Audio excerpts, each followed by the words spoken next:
Hi everyone. I just wanted to take a few minutes to go over the material that's required for our lab report this semester. So hopefully by now you've already completed the Kirby Bauer virtual lab and you've looked at the Kirby Bauer PowerPoints as well as the corresponding voiceover lectures that go along with those PowerPoints. Because the Kirby Bauer antibiotic susceptibility test, that lab is the lab that you're going to be writing your lab report on, so you want to review all that material before you start thinking about this lab report. So with this lab report, it's being assigned this week obviously, but it's not due until July 19th.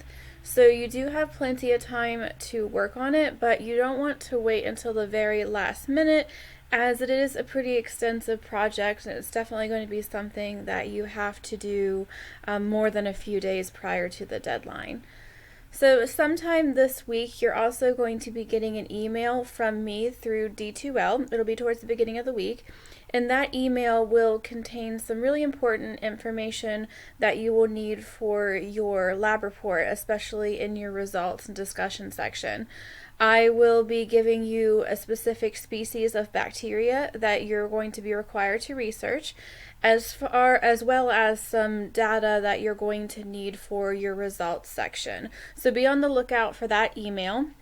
If you don't receive that email through D2L, it's probably that your inbox is full, so you need to empty your inbox and then it'll be your responsibility to contact me so that I can resend you the email. But you definitely need that email in order to get your species topic and the results to write into your lab report.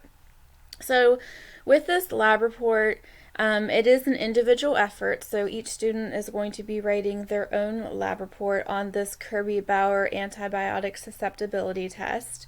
The paper is to be written in APA format, so that's APA citations and the actual layout of the entire paper. So you need a title page and you need an abstract and headers and page numbers and specific line spacing and font size, all that type of stuff. So it can be pretty daunting when you start an APA formatted paper from scratch, but I do want to give you a little tip just that will help you. So when you go to start your lab report and you open up Microsoft Word, you should hopefully get something like this. And up here we have these the search engine. What I want you to do is type in APA and just hit enter. And the first one that pops up here is this APA style report. It's basically a template, so you would click on that, click create, and that gives you an entire template in APA style. So you don't have to worry about designing it from scratch. You can just plug in your information. So up here you have to put like a shortened version of your title. So you would just put your shortened version of your title there for your running head. Your page number is already there. You would go in here and put in the things that I require for your title page, like the title, your name, the school, the date, that type of information. You wouldn't actually need the author's note, so you would just erase that. You do need an abstract, so right here where you keep all this where it says abstract, but you would just erase this part and type up your abstract. You wouldn't actually need keywords, so you wouldn't need to worry about that. And then it even has little headings for your paper where you can put like your introduction and then write your introduction and your procedure and write your procedure. So really you just get rid of kind of the generic information that they have and then plug your information into it. It even has a section for your references, and then you will not need footnotes, so you could erase that. And then you will have a table, so it even has kind of a generic table that you can kind of manipulate for your needs. So I think this definitely makes it easier. You're welcome to design it from scratch, but I think this certainly simplifies the process, so you're welcome to use that. Back to our instructions. So the very first page is, like I said, the title page. So on the title page, of course, you'll be using the template. But you can put in your title. Be somewhat creative with your title. Don't just call it the Bio 225 lab report. Incorporate maybe the species name or some type of creative title. And then you'd also have your name, your class, whether it's Bio 225 CO1 or Bio 225 CO2. The class section, that's the CO1, CO2. Date, and then institution, which is obviously Horry Georgetown Technical College. So title page would be page 1. On page 2, you would have your abstract, so you would have the heading of abstract, which is already there in the template, and then you would write up your abstract. The abstract should be brief. It's really just a short paragraph that summarizes your entire lab report. So that if someone was searching through a ton of lab reports and they didn't have time to read every single one, they could read the abstract to get a general idea of what the entire lab report's about, to see if they want to continue to read the actual report. So it should be brief, really probably like 4 or 5 sentences should summarize the entire paper. So I did put some questions here. Basically, if you address these questions in your abstract, you're going to be fine. So I need to know what experiment was being done, which again, we did the Kirby-Bauer antibiotic susceptibility test. What is the whole purpose of doing that experiment? What antibiotics are being used? We're actually using 4 antibiotics that are available in your PowerPoints. We use trimethoprim, we use ciprofloxacin, chloramphenicol, and then penicillin. But all that information is available in your PowerPoints, as well as dosages. What species of bacteria is being used? Again, I'm going to send you the exact species of bacteria that you're going to be writing your lab report on, whether it's Staphylococcus staphyrophyticus or Escherichia coli or Micrococcus luteus, whatever it is. And then a brief 1-sentence summary of the results found. So this would have to do with whether your bacterial species was susceptible or resistant to certain antibiotics.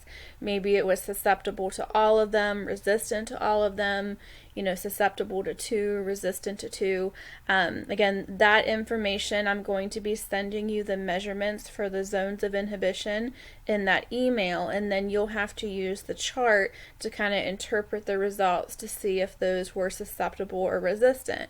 But then you would just have a brief 1-sentence summary of those results in your abstract so the reader knows what you actually found. So if you can go through and in your abstract you address all these points, you're going to have a well-written abstract. The abstract should be on its own page by itself, and that was seen in the template. So page 1 would be your title page, page 2 would be the abstract. Then when you get to page 3, you kind of get to the body of your paper. So the first thing you would have on page 3 is you would have introduction in bold, and then you would actually write your introduction. And then whenever it's time to write your procedure, you would have your procedure in bold, you'd write your procedure. Then results in bold, you'd write your results. Discussion in bold, write your discussion. So your introduction is probably the bulk of the paper. Typically it's the longest part of the lab report. So in your introduction, I just want to make sure that you're addressing all these points here. So when you go through and write your introduction, kind of look to this for guidance. So the first thing that you should talk about in your introduction is what is antibiotic resistance. I mean, a big part of this paper is kind of learning if your bacteria are susceptible or resistant to antibiotics. Because if bacteria are resistant to antibiotics, that's quite a bad thing, because that means that those medications are not going to be able to overcome the bacteria and the infection would get worse. So you really kind of need to, in your own words, define what is antibiotic resistance and why should people care about it. Why should we care if bacteria are becoming resistant to antibiotics? What's kind of the big picture with that? The next thing you want to talk about is what antibiotics and what microbe was being tested. So again, in your introduction, you need to mention the antibiotics that were used in this test, those 4 that we have from our PowerPoints. and then again the species that you were given that you're going to be conducting your lab report on. Then we need to go into more detail and actually describe the microbe that was being tested. So you are going to have to do some research. The librarian posted a video into our course that kind of goes through how to get the research information that you need for this lab report. So make sure you watch the librarian's tutorial, because it's really going to help you with this information that we have in here. You're going to have to use a website called NCBI to find the taxonomy, and he goes through how to actually get the taxonomy for your specific species. And then you're also going to have to use a source called Bergies, which is basically like an encyclopedia of bacteria, to find additional information on your bacteria. And again, in his video, he shows you how to get access to that source called Bergies. But some information that I want you to go through, obviously taxonomy I just mentioned. I want to know what is the microscopic and colony morphology. Microscopic is what it looks like under the microscope, whether it's in rods or coccus or pairs, chains, clusters, that type of stuff. Colony morphology is what it looks like when it's growing on an agar plate, whether the colonies have a certain color or a certain margin, or if they're flat or elevated, that type of stuff. Where in nature is it found? I mean, is it found in the air, in the soil, on the skin, in the gastrointestinal tract of a certain animal, that type of stuff. Also, oxygen requirements, pH, temperature, specific nutrients. You need to look through Bergies and see, does your bacteria require oxygen or not? Is it an anaerobe or an aerobe? What are its pH requirements? Is there a certain pH range that it prefers to grow? And with that, is it a psychrophile or with pH, is it an acidophile or a neutrophile, that type of stuff? With temperature, is there a certain temperature range that it prefers to grow? And with that, it could be something like a thermophile or a mesophile or a psychrophile if it prefers cold environments. Specific nutrient or media requirements. Is there a certain type of plate that it likes to grow on, like mannitol salt agar? Or is there a certain nutrient that it requires, like lactose or sucrose or glucose or something like that? Chapter 6 PowerPoints are going to help you a lot with the terminology for this part, but then of course you'll have to use Bergies to find the specific information.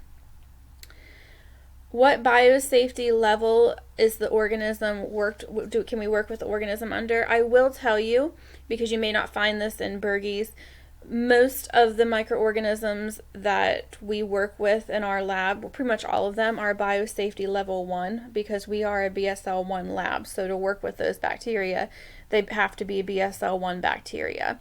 So that's just something that you'll add to your lab report, that they are a BSL 1 microorganisms.